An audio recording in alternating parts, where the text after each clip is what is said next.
Hafen gleich da. Den Fahrer finden war erstmal nur schwer.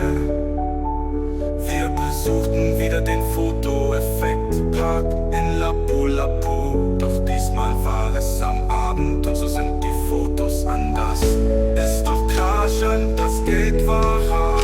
Die Airlines und Opodo waren schuld daran, tralala. Unser Zimmer war schön und unser Pool auch so sehr, wo ich sie gerne trag. Wir ließen es uns schmecken und den Dschungel waren wir mit viel Action abchecken. I am back, it has been 6 months since I was in the Philippines, of course. Mainly in Cebu with my Merly, that's clear. This time she was right there at the airport. Funny, the driver was initially difficult. We visited the photo effect park in Lapu-Lapu again.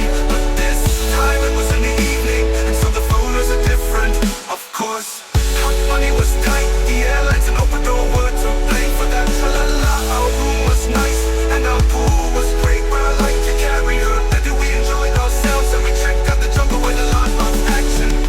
Narito na ako, kanina buwan na ang nakalipas mula nang ako ay nasa Pilipinas. Siyempre, lalo na sa Cebu, kasama ang aking Merly. Ito ay tiyakin sa pagkakataong ito. Naroon siya agad sa baliparan, nahirapan lang kami sa paghahanap ng driver. Muli namin pinuntahan ang photo effect park sa Lapu-Lapu. Ngunit sa pagkakataong ito ay gabi na at kaya ibang-iba ang mga larawan. Tiyak yan ang pamunitin ang pera. Ang mga airlines at Opodo ang may kasalanan. Falala, maganda ang aming kwarto at maganda rin ang pool kung saan gusto po siyang dalhin. Sinuli namin ang pagkain at sinuli namin ang kubat na may I'm back, it has been 6 months since I was in the Philippines, of course. Mainly in Cebu with my Merly, that's clear. This time she was right there at the airport. Funny, the driver was initially difficult. We visited the photo effect park in Lapu-Lapu again. But this time it was in the evening, and so the photos are different, of course.